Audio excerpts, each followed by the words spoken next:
जय हिंद दोस्तों। हम लोग भाग 16 को पढ़ते हैं आज। भाग 16 में 330 से लेके 342 तक हमें पढ़ने को मिलता है। कितना? 342 तक पढ़ने को मिलता है, लेकिन जो इम्पोर्टेंट है वो उस पर हम फोकस करते हैं। 330 में कहा गया है कि 330 में कहा गया है लोकसभा हमें एस तथा एस टी सीटों की चर्चा है। किसकी? एससी तथा एसटी सीटों की चर्चा है। 331 में लोकसभा में एंग्लो इंडियन की चर्चा है। किसकी? एंग्लो इंडियन की चर्चा है। एंग्लो इंडियन किसे कहते हैं?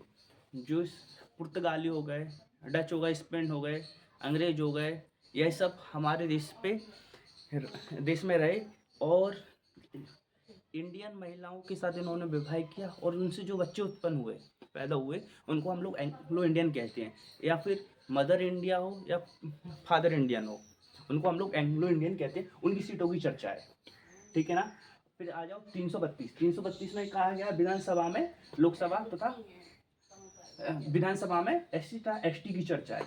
एससी तथा एसटी सीटों की चर्चा है। किसकी? सीटों की चर्चा। ये सब सीटों की चर्चा हो रही है कि लोकसभा तथा विधानसभा में सीटों की चर्चा, ठीक है ना। 333 में कहा गया है विधानसभा में एंग्लो इंडियन। वही एंग्लो इंडियन जो यूरोप से आए लोग हमारे ऊपर शासन किया और उनसे जो उत्पन्न हुई संतानें, उनको हम लोग एंग्लो इंडियन के नाम से जानते हैं। 334 में कहा गया है लोकसभा तथा विधानसभा में एसटी और एससी की सीटों की चर्चा है और इनको 2020 तक बढ़ाया गया है। पहले धीरे धीरे करके जो निम्न कास्ट के लोग थे उनके लिए 10-10 साल करके आरक्षण बढ़ाया गया, जो अभी 2020 तक बढ़ा दिया गया है, ठीक है। फिर 335 में कहा गया है एससी तथा एसटी लोगों के लिए नौकरियों में प्रमोशन। जो नौकरी कर रहे हैं एससी तथा एसटी लोग, उनके लिए पदोन्नति, मतलब जो कांस्टेबल हैं उन्हें एसआई बनाना, एसआई से दरोगा, दरोगा से बड़ी पोस्ट पे ले जाना है, उसकी चर्चा 335 में की है। 336 में कहा गया है कि जो एंग्लो इंडियन है उनके लिए प्रमोशन की चर्चा है 336 में। 337 में कहा गया है एंग्लो इंडियन के लिए स्कॉलरशिप जिसे शैक्षिक अनुदान कहते हैं, मतलब स्कॉलरशिप की चर्चा है। किसमें? स्कॉलरशिप की में चर्चा है, ठीक है। इसके बाद 338 में कहा गया एसटी आयोग की चर्चा। किसी? एससी आयोग की चर्चा है, जिसमें 65वां संविधान संशोधन 1990 द्वारा इसमें 7 सदस्य जोड़े गए। कितने? 7 सदस्य हमारे जोड़े गए, ठीक है। 338 की ए, जिसको हम कास्ट के नाम से भी जानते हैं, उसमें एसटी के आयोग की चर्चा है। किसकी? एसटी आयोग की चर्चा है।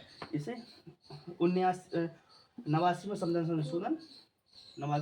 संशोधन 2003 में जोड़ा गया। इसमें 5 सदस्य को जोड़ दिया गया। कितना? ये बहुत इंपॉर्टेंट है। एससी के लिए 7 सदस्य और एसटी के लिए 5 सदस्य जोड़े गए, ठीक है।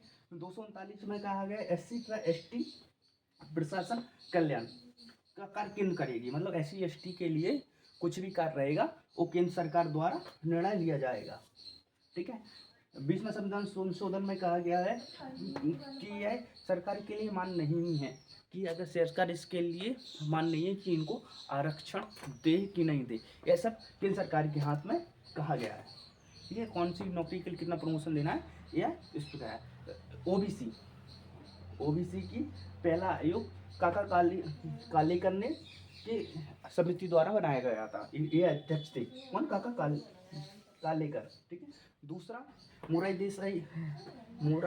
जी की सरकार ने बनाया था, ठीक है। यह मंडल आयोग के द्वारा बनाया गया था। यह सब सीटों और तथा आरक्षण के बारे में इसमें चर्चा की गई है।